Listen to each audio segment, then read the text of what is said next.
You're a murderer. Tony, you know, I've had an idea about this scene. You made me sound so poetic. So on the back of these biscuits, there's something about Mary and George. Yes, so let's find out what the biscuits want to know. I'm going to ask you a question. I'm going to go for this guy. Oh, yeah? And this says, God, everybody thinks I'm blind. It's the weirdest thing you learnt in the preparation for the show. Well, I learned some quite weird things. I mean, I learned some French. I learned the viola da gamba, which is kind of a sort of period cello. I wouldn't say you learnt it, but okay. Anyway. That was cruel, wasn't it? That was cruel. 150 people watching me scratch away, and Tony going, the whole world should hear you play. He's an absolute aficionado.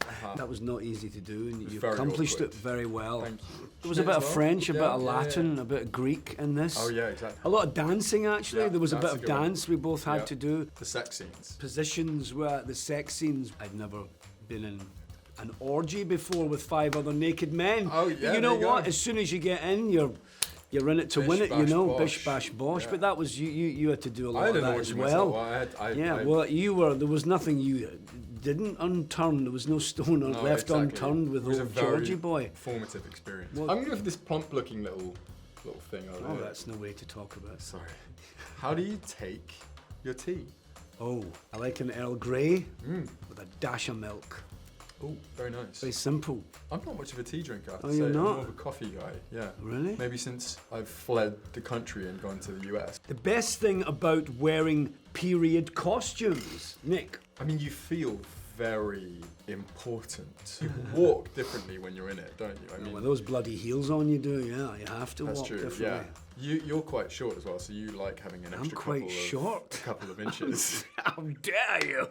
But I'm 5'11 and a half, almost 6 foot with a heel on. What do you like about it? I like the way it kind of immerses you in your character, you know? I mean, there was moments where we'd walk into Hatfield House and there was all the supporting artists and Julie and you, and you'd walk in this outfit, and then at times I'd look up on the wall and boom, there's a painting of Mary Queen of Scots in her attire, and then next to it was a painting of King James, and then of course I'd forget my first line. It's probably like the most integral part of the character building process is like once you actually... Yeah, it really gets you into it. Tony, what would your last meal be? Like, memento mori, ever? Yeah. You're a goner. Oh my God. I'd have to go with chicken cutlet parmesan came to mind. That's so boring. It is a bit dull. So you. Is it? Yeah. Well, that's not very nice, is it? Mine would be roast lamb with... Wow. With roast potatoes, yeah, but Greek style. Why, are you Greek? No, I'm not. I'm actually Scottish. He's a bit Scottish, a bit Greek. Okay. But I'm going to go for a wee Scottish shortbread, shall I? Let's see what this says. You go to Pump Up Song in the Hair and Makeup trailer. What is your Pump Up song? I'm trying to think, what music? You were a bit of a DJ. Was I? Bit of a diva? What's that? It's that Rod Stewart song that you loved. All right.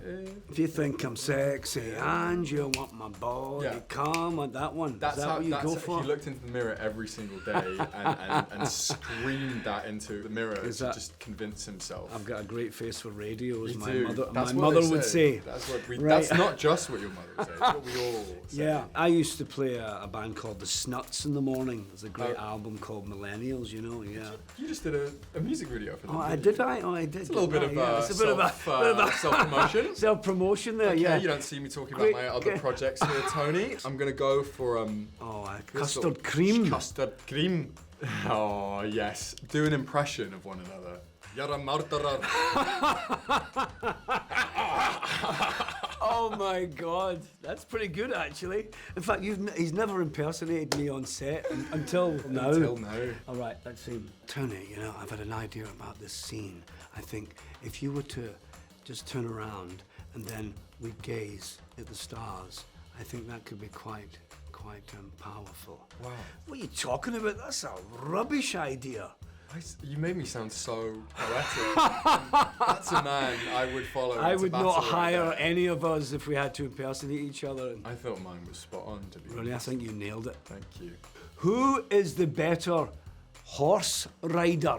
Go on, be honest. Be honest, kid. Given my amount of riding in the show, but you have been on this earth longer, a lot longer than I have. All right. How old are you? I don't know. You were in the saddle a lot. You did a lot of riding. I riding in the show, didn't you? I did quite a lot because I'd done some like stunt work before. Right. They trusted me on the saddle. Did which you is get nice. saddle sores? No. Where's No? that? Saddle sores if you're in the saddle for too long. No. What he's saying is basically is he's a better rider. He got to ride a horse called, it was a Frisian, it was a war horse. My horse was like a little donkey. Do you remember your horse's name? I never remembered my horse's name. You don't remember my name, do you? Yeah. Yes, you remember Nick, your horse's Nick, name. Yeah. No, my horse was Quinton. Yeah, of course. It was And Joe. Quentin. I got tricked. I Yeah. thought I was riding the same horse the entire time, but it was in Yeah. fact two different horses. This is Quinton. Is it Joe? So this is actually Joe. Quinton and Joe are very, very similar looking horses. Jammy Dodger. Dammy Dodger. Dammy Dodger. That's a good one. That could be a new biscuit. A Dammy Dodger. Speaking of which, what is your favourite biscuit? You know what comes to mind is a minty Viscount. You know those ones? The green? never- The green is a no. chocolate biscuit and it's, you bite into it and it's got a minty crispiness to it, and a Viscount came to mind. So, Sounds delicious. although I do like a hobnob. Oh, a dark chocolate hobnob. Bit of a What basic about you? choice. What What about are those? you? Are they called like Amarillos? Basic. Or the things that I'm you short and basic. You're short. That's it. Or like the biscotti. Oh, I yeah. really love those. Oh, those are with a bit of posh. coffee. Ooh. Really? Yeah. Well, that's it. The biscuits have spoken. I'll go watch Mary and George.